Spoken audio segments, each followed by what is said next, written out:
Assalamualaikum warahmatullahi wabarakatuh. Perkenalkan, nama saya Novita. Di sini saya ingin menjawab kuis-kuis dari mata kuliah Biologi Reproduksi.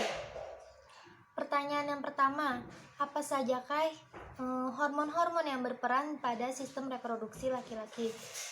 Jawabannya, yang pertama ada FSH atau follicle stimulating hormone, ada hormon pertumbuhan, ada LH atau luteinizing hormone, ada juga hormon estrogen dan hormon testosteron. Pertanyaan yang kedua yaitu bagaimana proses spermatogenesis terjadi. Jadi spermatogenesis terjadi itu terbagi menjadi 3 tahapan. Tahap yang pertama, sel spermatogonia akan mengadakan pembelahan secara mitosis, menghasilkan spermatosit yang bersifat diploid atau 2N dari sel induk spermagonia.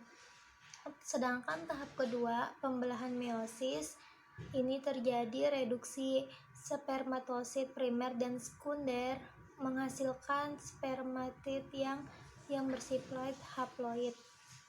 Tahap ketiga, perkembangan spermatid menjadi spermatozoa melalui serangkaian metamorfosa yang cukup panjang dan kompleks. Peristiwa ini disebut dengan peristiwa spermiogenesis. Hasilnya adalah spermatozoa dengan hasil kromosom haploid yaitu 22 autosom dan 1 kromosom seks. Pertanyaan yang ketiga yaitu bagaimana cara menjaga kualitas sperma. Nah, ini penting loh. Nah, yang pertama itu jawabannya berolahraga secara teratur namun tidak berlebihan. Yang kedua, batasi asupan kafein. Yang ketiga, banyakin asupan vitamin C dan vitamin D.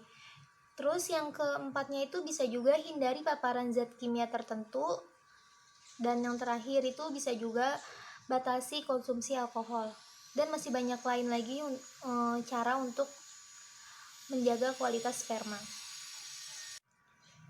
Pertanyaan yang keempat yaitu bagaimana alur pengeluaran semen. Nah, kita harus tahu semen di sini itu apa. Semen merupakan bagian penting yang dapat digunakan untuk menilai tingkat kesuburan. Bagaimana cara pengeluarannya? Yaitu terbagi menjadi 3 porsi. Porsi yang pertama yaitu hasil sekresi kelenjar Cowperry ke bulburetra. Kemudian porsi yang kedua yaitu hasil sekresi kelenjar postrat, dan biasanya porsi ini mengandung spermatozoa yang paling banyak yang berasal dari ampula dan epididymis. Porsi yang ketiga yaitu paling banyak mengandung cairan yang berasal dari vesicula seminalis. Kemudian pertanyaan yang terakhir yaitu apa sajakah gangguan pada sistem reproduksi laki-laki. Contohnya ada balanitis, ada kanker testis, ada gangguan prostat, dan perkembangan skrotum, dan masih banyak lainnya. Itu salah satu contoh dari gangguan sistem reproduksi laki-laki.